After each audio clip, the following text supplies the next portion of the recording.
We estimate, and I do say it's an estimate, there's probably around about 4 million remote signalling systems out there connected in some shape or form.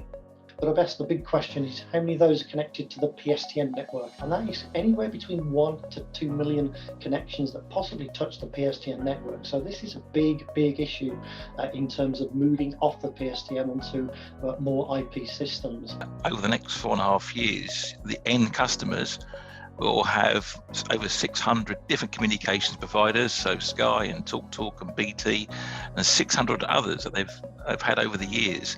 All of those different companies will be contacting your end customers and telling them that they are going to move over to all IP, VoIP, digital, call it what you will. And on the day that happens, it means that the only thing that comes out of that socket is going to be broadband. So anything plugged into an extension, anything plugged into a master socket will not work on the day that your customer moves over to digital, all IP, unless it goes through a router. As a communications provider, we don't know who has specialized equipment on their telephone line, be that alarm signaling, as far as ATMs, that kind of anything really, because nobody's kept a record of it. We're still in the process of trying to trace users via the ARC number program, whereby ARC's alarm receiving centers send us their Connect 2 numbers, and we can trace who's called that number in the last 12 months and reasonably assume there's a piece of specialised equipment on it. As an ARC, we're still monitoring vast amounts of digital communicators at the moment. The longer these swap outs are left, it's going to put an increased amount of pressure on our administration team. Our administration team, they've got their normal throughput of work, orders, cancellations, amendments, that kind of thing.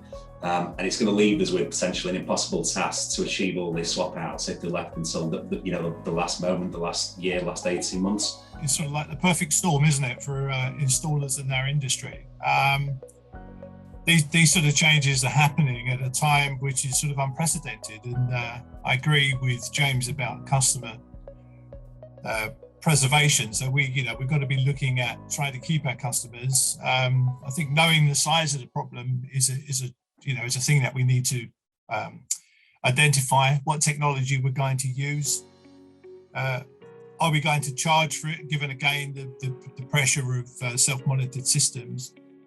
And what are we going to tell our customers? And if, in terms of harmony, I think if the industry is doing it together, then the individual companies aren't exposing themselves to why you're doing it. And I haven't heard that any of my neighbours or any of my friends are doing it. So I think communication is good. And for installers, where do you start? Where do you start? When do you start it? So I think those are the issues for the installing companies.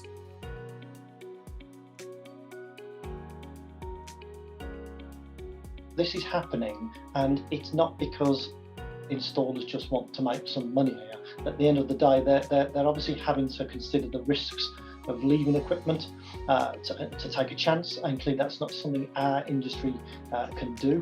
We obviously monitor intruder, hold up, fire, all these things. These are all key services that our providers either install, maintain, monitor, or provide services for. So it's really important that as a professional body that we can get a message out to make it very clear that this is not something that is just predicated by members wanting to just find themselves a revenue stream. This is because the whole of the comms industry is changing, and we have analog equipment there. There are hundreds of thousands of signalling devices connected to phone lines today, and the big challenge that we find at CSL is when we speak to installers about the PSTN switch off, most installers say, look, it's fine, it doesn't happen until December 2025. But as John's already explained, that's when Openreach switch off the PSTN network. Communications providers starting from now have announced to stop sales of PSTN in certain exchange areas.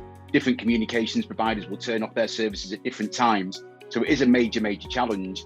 And I think that all installers have a choice really, and that is to look at doing their upgrades in the calm of what is maybe 2021, 2022 and 2023, or wait for the chaos of 2024 and 2025. And what I mean by that is if an installer decides that, look, I'm going to do my migrations starting in 2021 in the next couple of years, we know that they've got a number of maintenance visits, potentially 6 visits to get that work done.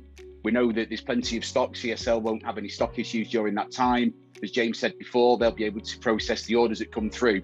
But if installers decide to leave it until the last minute, there are potentially going to be stock challenges, administration issues with the ARCs, but ultimately just no time for the installer to actually get those PSTN upgrades to take place.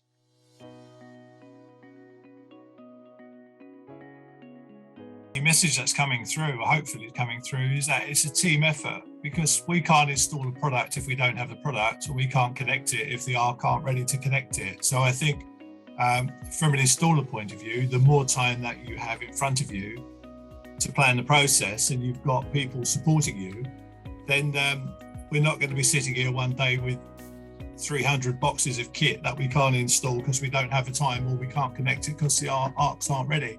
So I think it's got to be a team effort and a joined up approach. Most installers will go from a Digi to a single path radio or IP solution, SP2 product classification. However, if it's the right solution for the end user, we can offer a dual path from DP2 through to DP4. What we do at SMC is we work closely with the likes of Dualcom and Redcare to make sure that we onboard and test new products and they're available to order for installers via our smartphone application. So yeah, typically it'd be single path radio or IP, or otherwise known as LAN. The good thing for installers today is that there is plenty of choice for when they're upgrading digital communicators. You've got a Digi Air Pro LAN, which means you can wire it into the back of the customer's router. Coming soon, a Digi Air Pro Wi-Fi, where you can connect via Wi-Fi to the customer's router. But what I would say is that there are potential challenges with that as well, is that you might have an end user with a digital communicator that's got a really old router at home today, and you're going to go to site and connect your Digi Air Pro LAN to that router. But at some point, that end user may get a smart router from the communications provider, so that router may change at some point. So I think it needs a bit of planning, really. If I had 50 Digis, for example, and I wanted to upgrade those to IP or Wi-Fi, then potentially I might need to go back to site at some point if my end user gets a new router to change the Wi-Fi password or to put it into the back of the plug it into the back of the new router. I mean, I would always suggest from a reliability point of view, a SIM-based application, dual SIM, be it Mini Air 2 or Digi Air Pro 4G, because that then gets installed inside the control panel. If there's a power cut, it also means that the battery and the control panel will ensure that that signalling continues. But as I said at the beginning of that, there is choice for installers. If an installer wants to go down the IP route, the Wi-Fi route, we have options for those. But we've also got the new options in the Mini Air 2, which is basically secure alarm signalling and an end user app all wrapped up together, which is a great solution for upgrading these digital communicators.